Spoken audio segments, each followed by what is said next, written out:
பிரசங்கி 3ஆம் அதிகாரம். ஒவ்வொன்றிற்கும் ஒவ்வொரு காலம் உண்டு. வானத்தின் கீழ் இருக்கிற ஒவ்வொரு காரியத்துக்கும் ஒவ்வொரு சமயம் உண்டு. பிறக்க ஒரு காலம் உண்டு, இறக்க ஒரு காலம் உண்டு. நட ஒரு காலம் உண்டு, நட்டதை பிடுங்க ஒரு காலம் உண்டு. கொல்ல ஒரு காலம் உண்டு, குணமாக்க ஒரு காலம் உண்டு. இடிக்க ஒரு காலம் உண்டு, கட்ட ஒரு காலம் உண்டு. அழ ஒரு காலம் உண்டு, நகைக்க ஒரு காலம் உண்டு.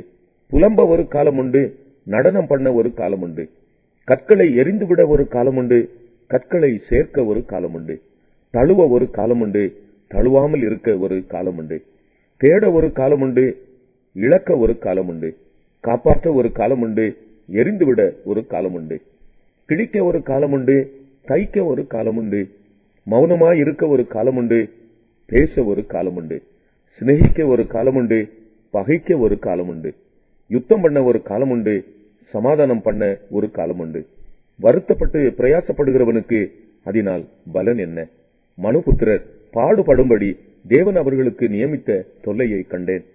அவர் சகலத்தையும் அதினதின் காலத்திலே நேர்த்தியாக செய்திருக்கிறார். உலகத்தையும் அவர்கள் உள்ளத்திலே வைத்திருக்கிறார். ஆதலால் தேவன் ஆதி முதல் அந்த மட்டும் செய்து வரும் கிரியையை மனுஷன் கண்டுபிடியான்.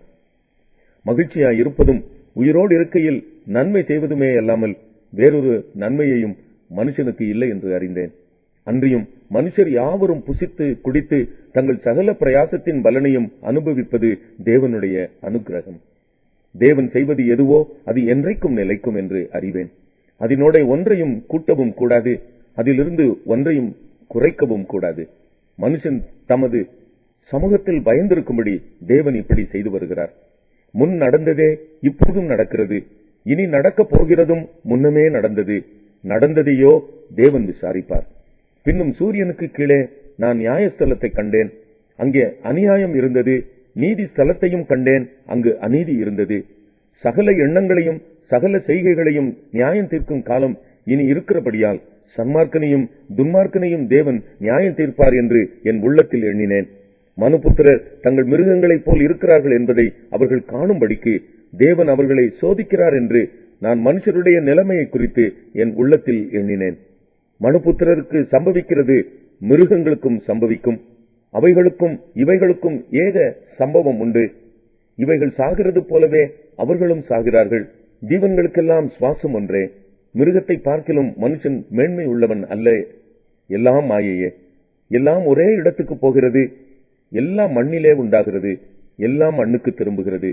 உயர ஏறும் மனுஷனுடைய ஆவியையும் தாழ பூமியில் இறங்கும் மிருகங்களுடைய ஆவியையும் அறிகிறவன் யார்? இப்படி இருக்கிறபடியால் மனுஷன் தன் செய்கைகளில் மகிழ்ச்சியாய் இருக்கும் நன்மையே அல்லாமல் வேறே நன்மை இல்லை என்று கண்டேன்.